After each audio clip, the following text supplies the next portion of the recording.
The X Zone Radio Show is heard on radio broadcast affiliates worldwide, including AM 580 CFRA in Ottawa, Ontario, Canada. WPUL AM 1590 in Daytona Beach, Florida. KOHI AM 1610 in St. Helens, Oregon. KHRO AM 1150 in El Paso, Texas. And for more information on becoming a professional broadcast affiliate of the X Zone Radio Show, visit www.xzbn.net or call toll-free worldwide 1-800-610-7035.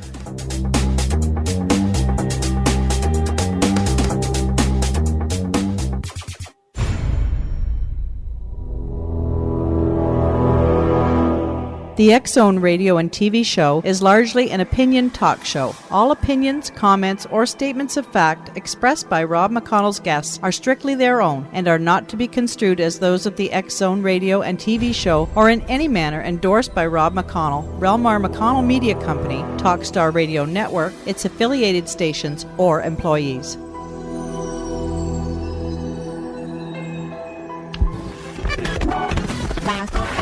All Hit Radio.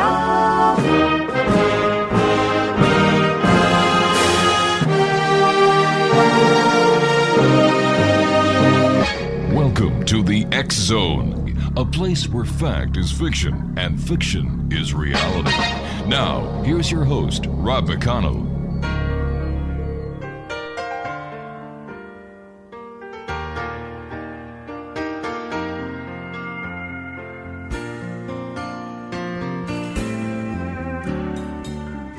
Everybody likes a celebration, happy music and conversation.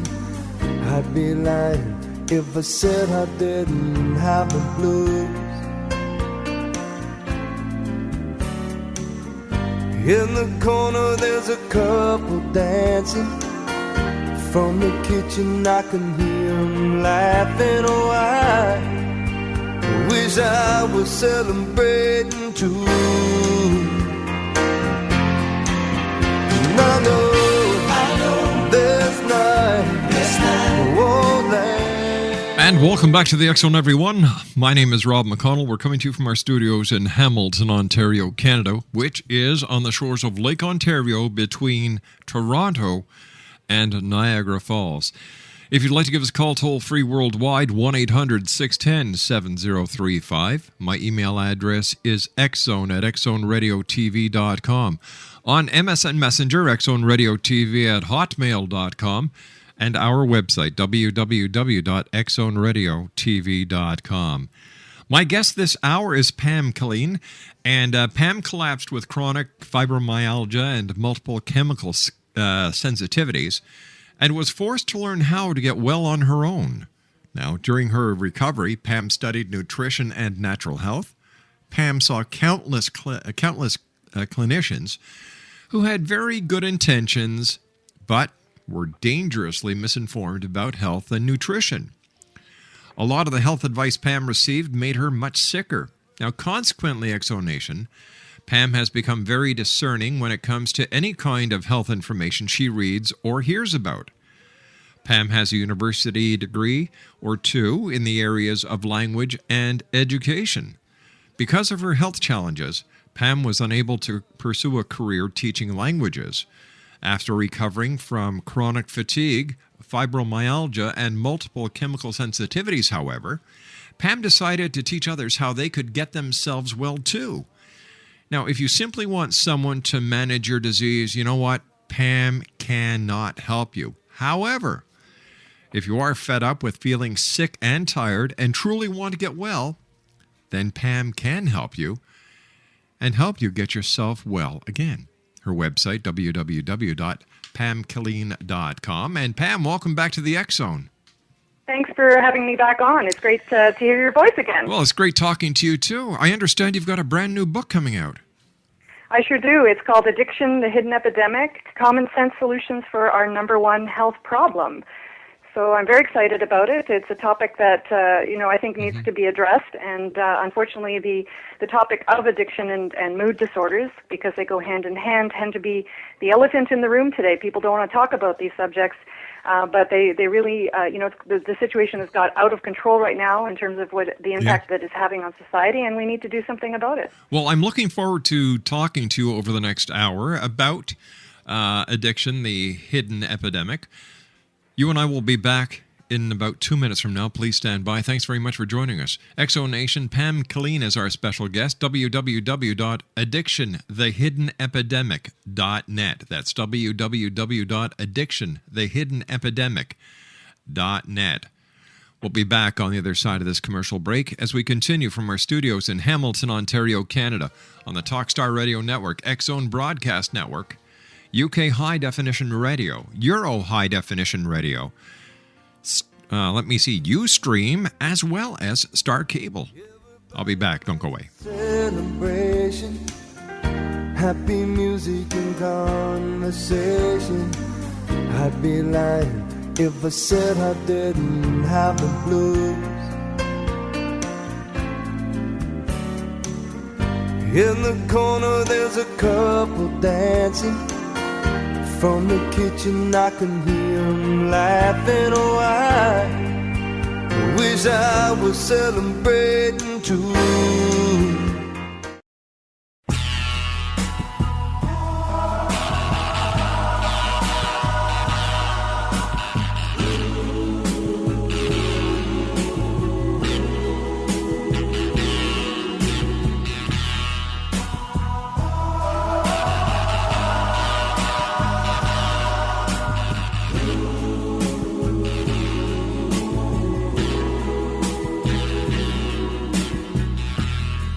One month ago today, I was happy as a lark.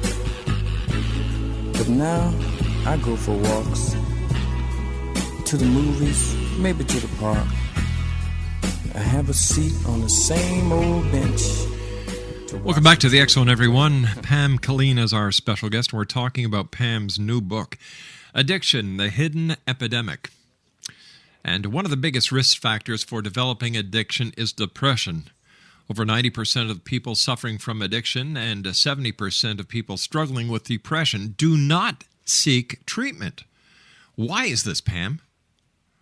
Well, I think there are a few reasons for it. One has to do with stigma, shame and guilt behind having these conditions.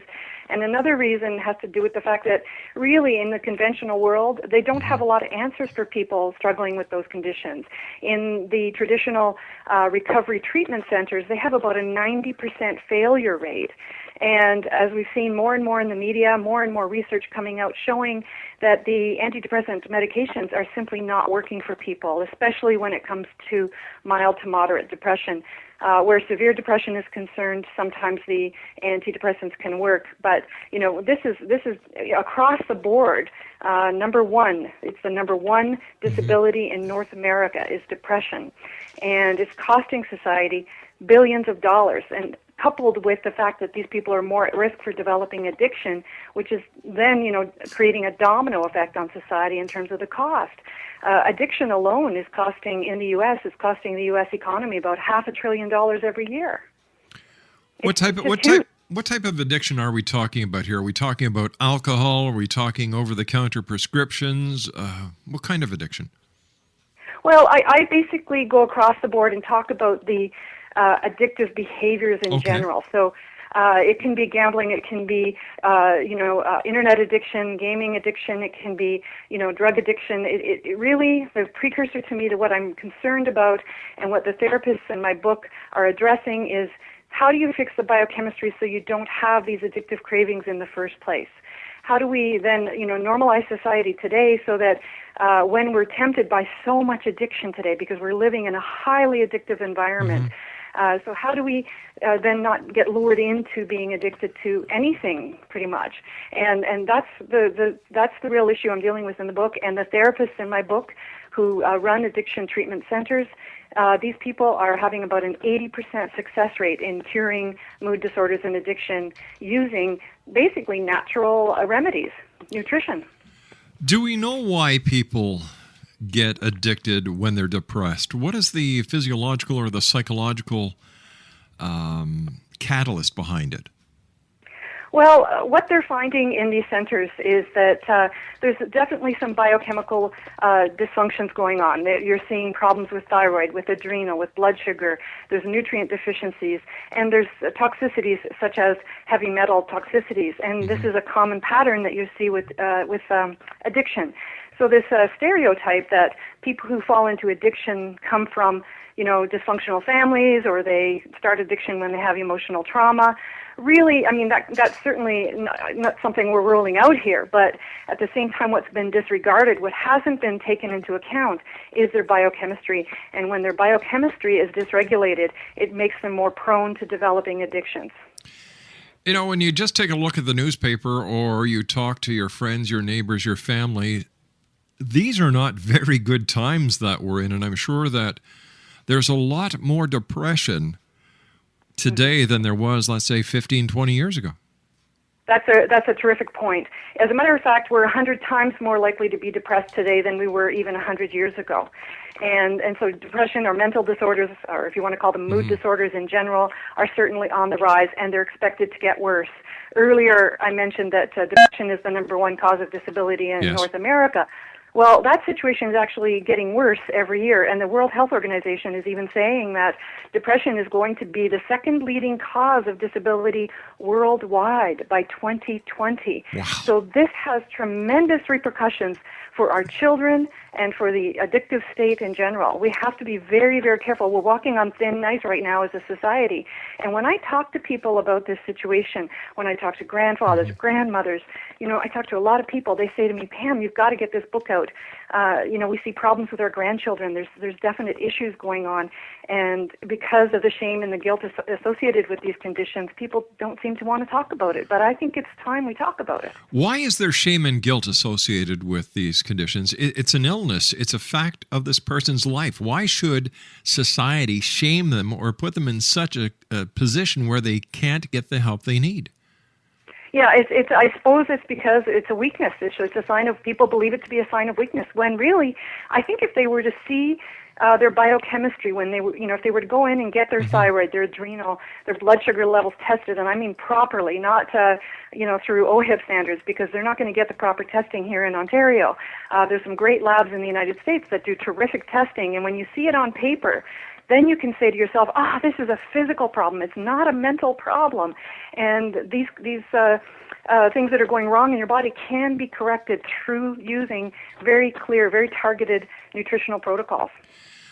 Does the fast food diets that we're all guilty of taking part in have anything to do with the increased number in the mood diseases as well as the depression that we're talking about? Yes, it's a great question. Over the last 50 to 100 years, of course, as we've seen, the quality of our food decline dramatically, of course, that corresponds with an overall decline in our health, not just our physical health with the rise of cancer, heart disease, and diabetes, but the rise of mood disorders and addiction and things like that. So we do see a correlation. And the science does show that when you starve your body of certain nutrients, it can manifest itself as a mood problem of some sort. So if you're deficient in vitamin B12 or B vitamins in general, if you're deficient in omega-3 fatty acids like DHA and EPA, if you're deficient in another fatty acid called arachidonic acid, you're going to see potential mood problems, sleep problems, and all of these things can manifest. So, what we've seen happen essentially, Rob, over the last 50 years in particular, is that we have declined, or we have decreased the amount of animal fats that we're eating. There was a very clear demonization campaign that started in the early 1950s that said, animal fats and cholesterol joined the dark side, and they cause things like obesity, and they cause things like heart disease. And we now know through good science and common sense that this is just not the case. In fact, as we've been reversing or decreasing our consumption of animal fats, we're sicker, fatter, and more depressed than ever before. So we know beyond a shadow of a doubt that it's not the animal fats that are contributing to the decline in our mental or physical health. And this is what, and this situation is going to keep getting worse, because even as we speak, the USDA food guidelines for 2010 are suggesting that we decrease our consumption of animal fats or saturated fats as they're known, from 10%, which is very low, which is, absurdly low, dangerously low, to an even lower amount, to 7%. And so this is why we're going to see more and more depression. If you look at the research, you'll see low-fat diets are connected to depression. Low cholesterol is connected to depression and mood disorders. So we have to start looking at good science and common sense in order to turn this situation around. And as we've been, of course, scared off of eating animal fats and cholesterol, we have increased our consumption of carbohydrates. And when I say carbohydrates, I basically across the board mean plant-based foods. And these plant-based foods that we've been increasing over the last 50 years are nowhere near as nutritious as animal foods. And so because we've been switching one food for another food, we've gone from eating nutrient-dense foods to nutrient-poor foods, and in switching to these nutrient-poor foods have starved our nervous system. Does this have something to do with what we're seeing in children today, the obesity, the mood disorders, the ADHD, the prescribing of Ritalin and other pharmaceuticals? Absolutely. And this is the scary part of it all, is as we've been medicalizing our children, of course, we're making them more vulnerable to being on who knows what drug when they're older. So, instead of feeding and nourishing their brains now, they're basically being given chemical constraints in the form of things like Ritalin. And, these drugs have some devastating, even fatal side effects, depending on which drug they've been given. So essentially what's happening is carbohydrates dysregulate blood sugar levels, causing things like hypoglycemia. And when you dysregulate your blood sugar, that can dysregulate your mood. It can make children manifest, symptoms like hyperactivity, or but they can be socially withdrawn.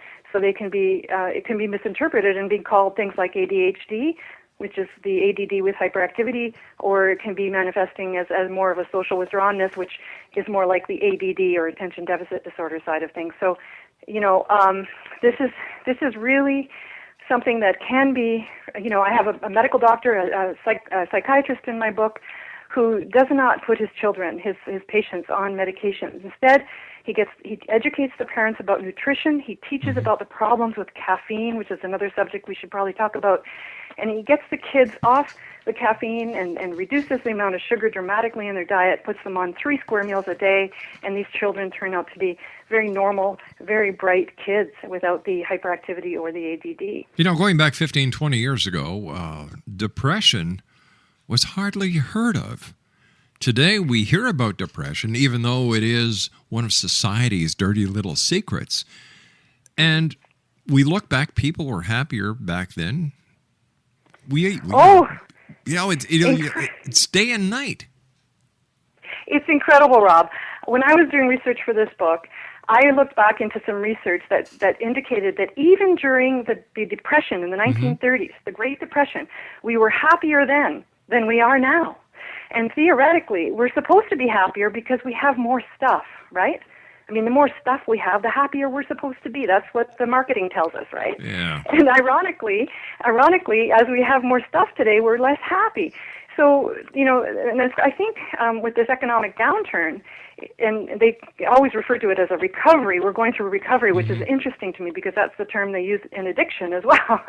And so as we're in this recovery phase of this economic downturn, I think a lot of people have had a wake-up call and said, we've been buying a lot of things that we don't really need. We want them, but we don't really need them. And I think that there's going to be a shift of consciousness going on within society as we start to reevaluate our priorities. I hope so. Pam, stand by. You and I have to take our break. X-Zone Nation, Pam KILLEEN is our special guest. www.addictionthehiddenepidemic.net. That's www.addictionthehiddenepidemic.net. We'll be back on the other side of this commercial break with the news as the X-Zone continues from our studios in Hamilton, Ontario, Canada. Don't go away.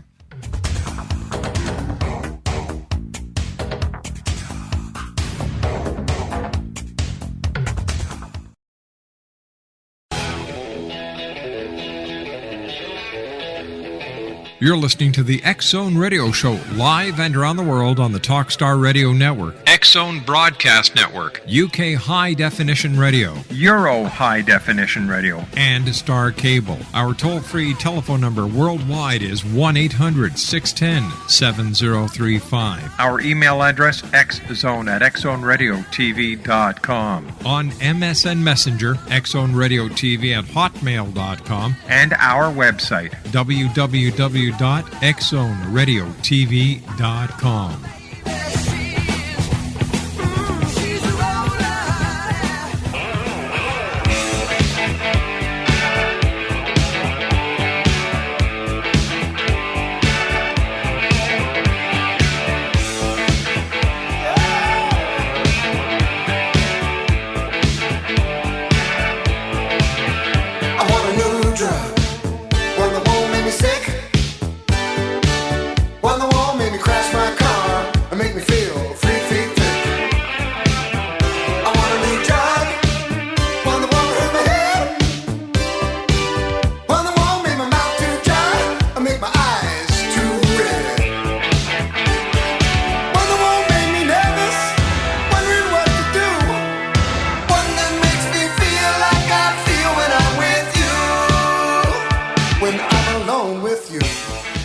KILLEEN is our special guest.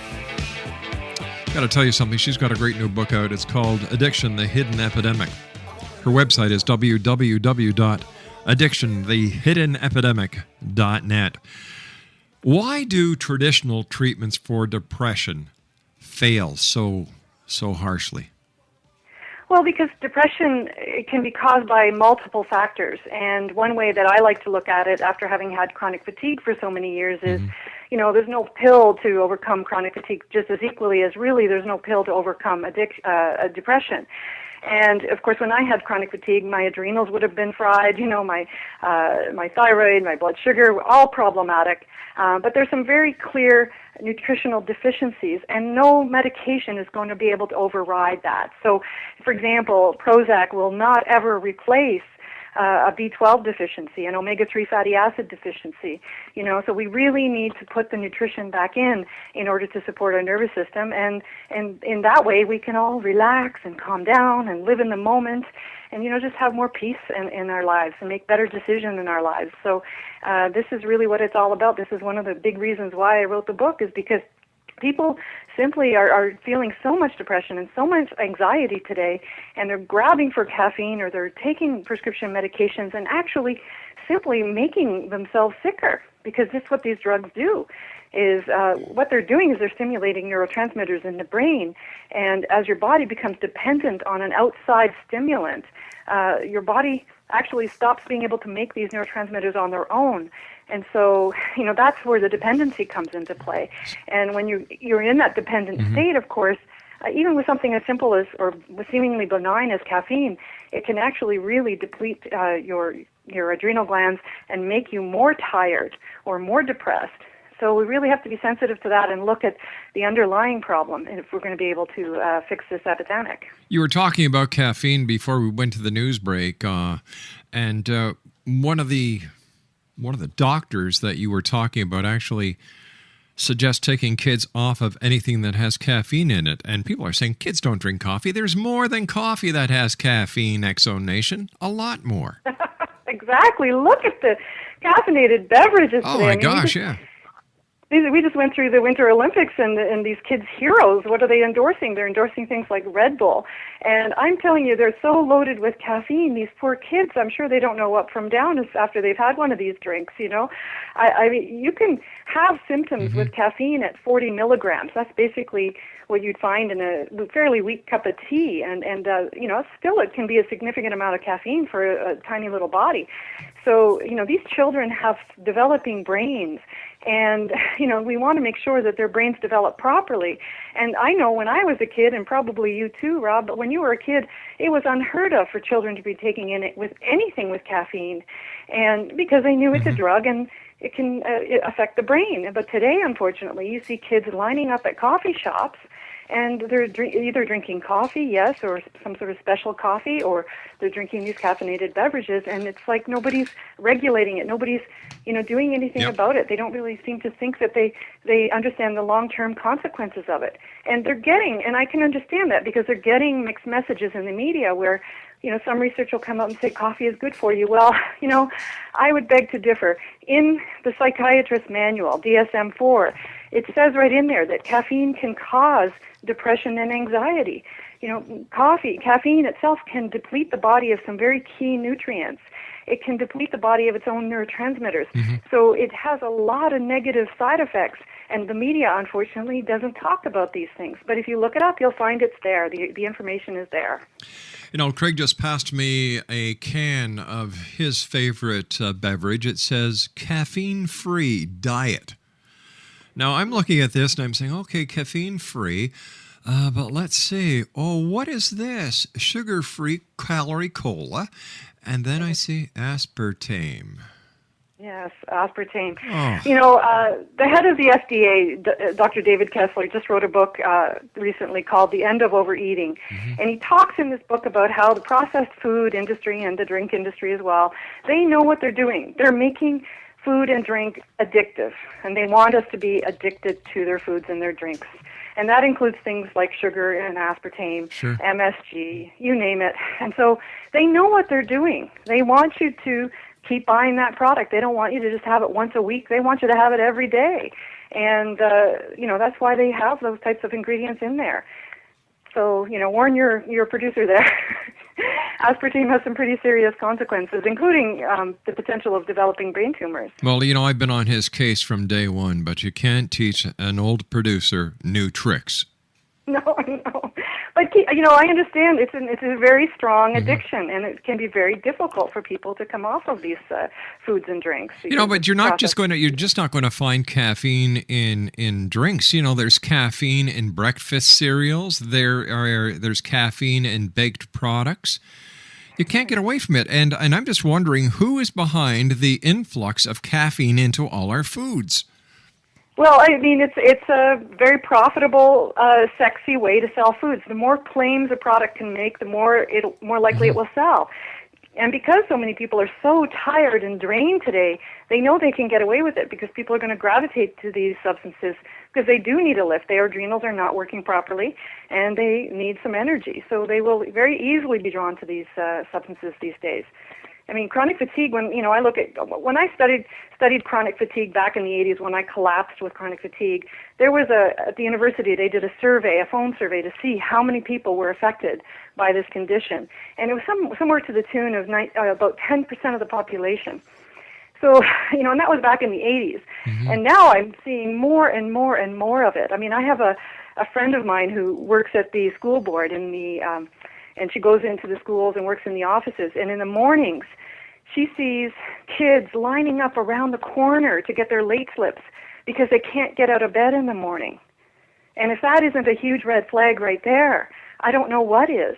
So I have a tremendous amount of concern because of my own personal experience. And I see these kids, and I think, that they're so tired today, they can't get out of bed. What is going on? What's going to happen to them in their 20s and 30s and beyond? If they're already having troubles right now, getting out of bed in the morning. Children are supposed to be jumping out of bed in the morning, excited about the day, and that's just unfortunately not happening to the extent it should. Well, you've got to look at the whole picture here, and I think that is part of the reason, the majority of the reason, but we also have a totally different society than when you and I were kids, where Mom would say, go outside and play, and you had to go outside and play. There was no if, and, or but. We didn't have the luxury of sitting in front of the TV and playing with these Xboxes and these other electronic games. We didn't have the pleasure or the opportunity of sitting in front of a computer screen all day and surfing the net. If you wanted to call home, you went to the payphone, put in the dime, and called home. You didn't have your little BlackBerry or your iPod. We are living in a very lazy society. I'm glad you raised that point, because I do have a section in my book on video game addiction and internet addiction. Of course, I use that term very loosely. Even the psychologist I interview in the book, he doesn't like the term addiction either, and I'm glad that he doesn't like that term. But it encapsulates something that is a problem today, and it does have to do with the video game addiction issue. And kids are hovered inside, and they're not outside getting the sunshine that they should and the fresh air that they should. And unfortunately, of course, that's depleting what's, there's been a lot of media on the vitamin D issue. And so, of course, these kids, because they're inside, they're going to be deficient in vitamin D. And vitamin D, by the way, is crucial in the formation of your neurotransmitters like serotonin. So, it's a natural process to be out in the sun, getting fresh air. And unfortunately, like you said, these kids just aren't doing it. We're turning these children into cave people, exactly. Keeping them inside. You said something a little while ago about the addictiveness of certain agents and properties, that how if you take something, your body will stop producing it. Now, does that... its own neurotransmitters, right. Yeah. Now, does that mean when a person takes Prozac, for example, that their body, if it isn't producing neurotoxins, will stop because the drug is replacing it? Well, what happens with like Prozac, for instance, what it's doing is keeping the serotonin in the synapse longer, and preventing it from being reuptaken up into the synapse, so up into the actual neuron itself. So what happens with things like Prozac, unfortunately, the side effects are pretty severe because they're creating potentially too much serotonin in the brain, which could then actually cause obsessive compulsive behavior, number one, and number two, it can cause homicidal and suicidal tendencies. And this is what we've been seeing happen, unfortunately, with some of these school shootings and so on, is some of these drugs, including things like Paxil, they can cause homicidal and suicidal tendencies. And I think it's 9 or 8 out of 12 of the school shootings, these kids were actually taking some sort of psychiatric drug, which is very shocking. And unfortunately, the media is not covering that side of the story. I think the biggest drug we ever took in school when I was going to school, and yes, I wore shoes to school, Craig, thank you, was the Vicks cough candy, and you had to have a note from your mother asking the teacher to give you permission to have a Vicks cough drop when you had a sore throat or cold. Yeah, I mean, today it's just gotten out of control. We tell kids to say no to drugs, and unfortunately, they're even dispensing things like Ritalin at school. Oh my God! No wonder the kids are confused. They're very confused. They're seeing their parents and their grandparents taking drugs out of their medicine cabinets in order to alter their moods. Yeah. I mean, basically, numerically speaking, it's our parents and our grandparents today who are the true druggies today. They're taking so many medications. They may be legal medications, but they're taking a lot of medications, and they're sending a terrible message to their children to say that you can only be happy if you're taking a pill. And essentially, if you look at the book Brave New World, written by Aldous Huxley, he foreshadowed a lot of this behavior that we're seeing in society today. He tried to warn us about this, and it's exactly what he told us would happen. Do you know, I was talking to a pharmacist a number of months ago, and he was telling me how kids in high school go to the drugstore and they're able to buy the ingredients to make some of the most deadliest over-the-counter concoctions that anyone could ever imagine. These kids are having what are known as farm parties, PHARM, farm parties. And they're basically going into their parents' medicine cabinets and, taking whatever they find there, and they go to have a party and they put all the drugs in a big bowl and they pop them and get their high. They don't know what they're taking, but the tragedy in that, of course, is, we're going to see children die doing these types of things. But they go into it very naively thinking that it's because it's a legal drug, because it's been approved by the FDA or Health Canada, that it's a safe drug and they can do these things. And these types of incidences, these farm parties are proving to be, of course, very, very dangerous. And I don't think these kids really know what they're doing. Here's another statistic that I found deplorable and very shocking. A tablet of oxycodone on the street is selling for $80. You can get a hit of heroin for $5. Mm-hmm. Yeah, the prescription drug addiction is one of the biggest problems we see today, even in the emergency rooms. I have some statistics in my book showing just how bad the addictions are from those analgesics, from painkillers. And it's just, the magnitude of this is just absolutely incredible. It's costing that particular type of drug, that OxyContin, oxycodone, all those drugs in the United States are costing the U.S. economy about $8 billion because of the addiction problem. And hundreds, if not thousands, of lives are being lost every year because of that one particular addiction. And it's overriding, your typical street drug addictions. It's overriding things like heroin and cocaine and crack. This is a bigger problem than those typical street drugs. According to Craig, he called up a number of pharmacies here in the Hamilton area. The number one OTC elixir of choice for kids. You ready for this? Cough medicine with codeine. Cough medicine with codeine. Yeah. It's an opioid.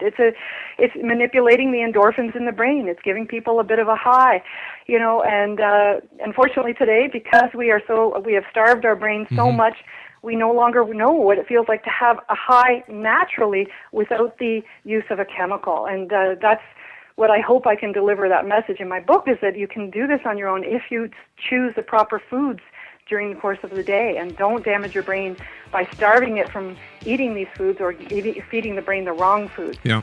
Listen, you and I have to take our final commercial break. Pam, please stand by. Always great talking to you. Sounds like you've got another fantastic book here. Exo Nation, Addiction, The Hidden Epidemic.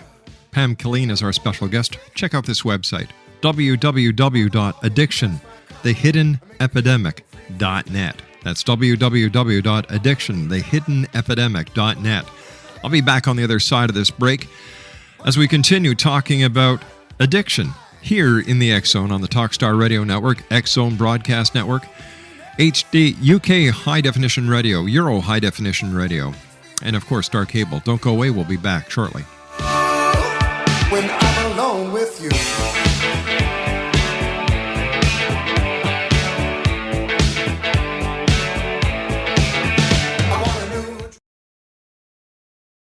what a drag it is getting old.